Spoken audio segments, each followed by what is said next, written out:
Good evening and welcome to Poland Daily. I'm Nicholas Richardson and this is the news. The Supreme Court's Chamber of Professional Responsibility has adopted a resolution on military judges active under martial law, which provides for the activities and rulings of those Supreme Court judges who ruled under martial law to be analysed. The new legislation will make it possible to hold accountable judges who ruled in accordance with the will of the communist system. The adoption of the resolution shows that judicial immunity will be limited by exceptional situations, such as judicial crimes.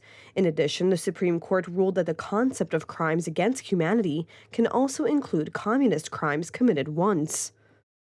The concept of crimes against humanity also includes the single conduct of a judge, even related to his adjudication, constituting a communist crime, as defined in Article 2, Paragraph 1 of the cited law, if it was committed as part of an extensive and conscious persecution on account of the persecuted person's membership in a particular national, political, social, racial, or religious group, and the judge at least approved such a way of implementing the policy of the state authorities and thus took an active part in the persecution knowingly. The adoption of the resolution was made possible by the involvement of the prosecutors of the Institute of National Remembrance. This Supreme Court ruling does not automatically waive the immunity of martial law military court judges. It simply gives the court the opportunity to request the lifting of the immunity of a martial law military court judge. By the same token, this means that very transparently and in compliance with the rules of law, including on the basis of documents and evidence, any prosecutor will be able to request the lifting of a military judge's immunity.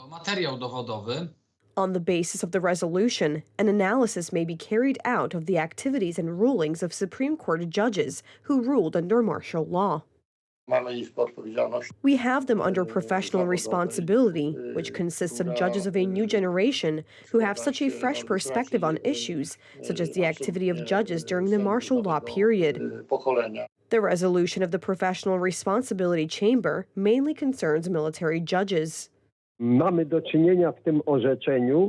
are dealing in this ruling with the indication that the extensive and conscious persecution on the basis of the sub-judge's affiliation and to a particular national, political, social, national, or religious group caused degeneration and violation of basic principles of jurisprudence.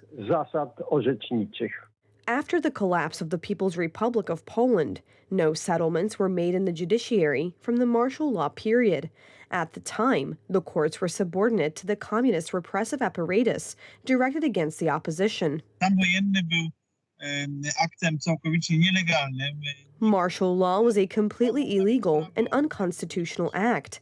It even violated communist law. So when talking about the judges or functionaries of the system who passed sentences on Polish independence fighters, it must be said that these sentences were also completely illegal and unlawful and were not even grounded in communist law.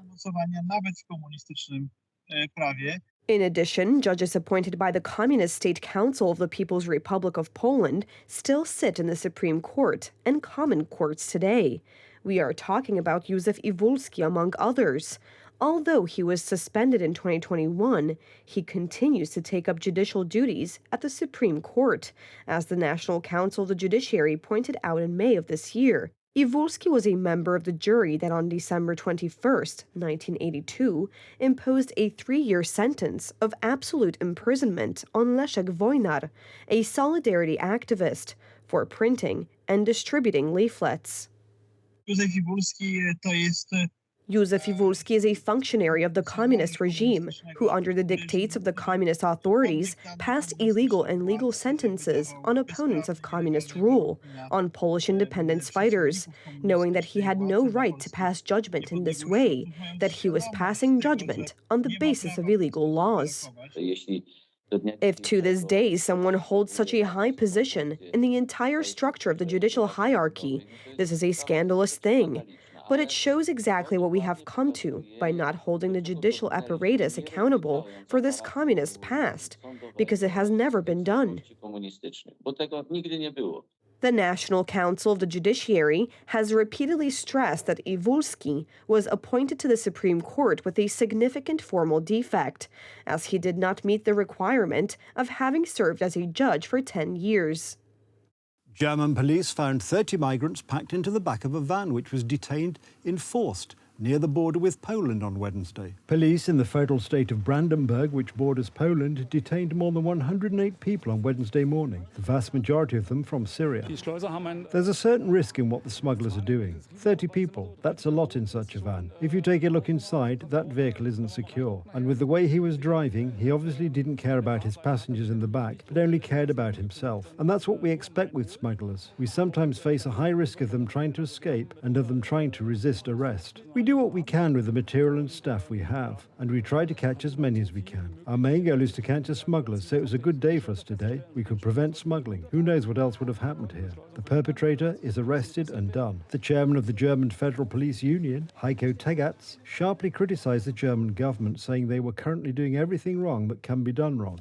The German government is currently doing everything wrong that can be done wrong. Our demand for border control still stands. For months, I have been warning about exactly this situation, which is happening right now at our borders with Poland and the Czech Republic. Unfortunately, the Interior Minister is obviously caught in a political bubble and simply does not have the courage to signal to the European Union. We have to take back control into our own hands, and we will do this in the form of temporary border controls until other Schengen partners to whom we have entrusted our control remember what their job is at the European Union's external borders.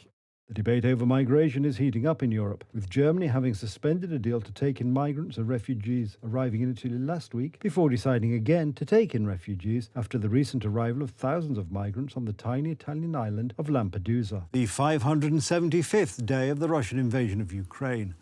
Over the past 24 hours, the enemy struck Ukrainian defensive positions 1,100 times. There were 576 artillery attacks in the direction of Bakhmut, and Russian troops used tactical and military aviation 5 times. Russian troops shelled a boarding school in a building in Kherson during the night. Russian rockets hit the boarding school while its residents were still asleep. 2 men, aged 29 and 41, were killed. 4 civilians were taken to hospital, 1 in a serious condition. The western part of Kherson Oblast, located on the western bank of the Dnieper River, including Kherson, has been occupied by Ukrainian forces since November 2022. Land on the eastern side of the river is still under Russian occupation. King Charles III and Queen Camilla, on a state visit to France, attended a banquet at the Palace of Versailles on Wednesday evening with French President Emmanuel Macron, his wife Brigitte, and numerous prominent guests. Earlier today, King Charles delivered a speech to members of the French Senate. Later on, Charles, along with his wife, visited a Paris flower market and the capital's Notre Dame Cathedral. Before the dinner, prepared by famous French chefs, the French leader and the British monarch both made toasts, praising the two countries' friendship and shared history. En l'honneur de votre Majesté. In your Majesty's honour, Her Majesty Queen Camilla, as well as your family, I raise this glass in honour of the United Kingdom, of the Entente Cordiale, which unites our two brother peoples in an unfailing alliance. Long live the United Kingdom of Great Britain and Northern Ireland. Long live Franco-British friendship.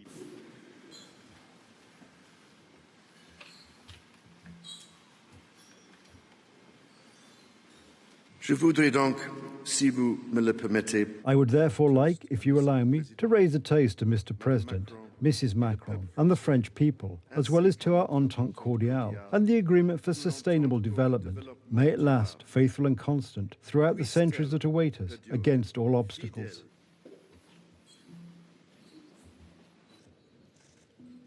The visit comes as French and British citizens feel the pinch of inflation at multi-decade highs, and the dinner at the sumptuous Palace of Versailles, a symbol of privilege, has been criticised by some as insensitive. On the menu of the dinner were blue lobster and a selection of French and English cheeses. On Thursday, King Charles arrived at the Palais du Luxembourg, the home of the French Senate, where he delivered a speech.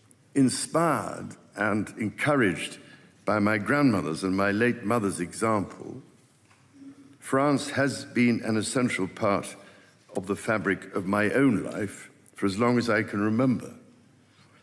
Indeed, as I have been astonished to discover, this is my 35th official visit to France. Each and every time, I have been struck by the warmth of the welcome I have always received, and by the immense good that can be accomplished when France and the United Kingdom work together. Now, on the occasion of my first state visit to France, my belief in the indispensable relationship between our countries is as firm as it ever has been. The King arrived in France earlier on Wednesday for a 3-day state visit, during which he and Macron will hope to build on symbolism and personal bonds and turn the page on years of rocky relations between the two nations. That's the news. Thank you for watching. Stay with us for the weather, Poland Daily Business and more programmes. But from me, it's have a good night and a better tomorrow.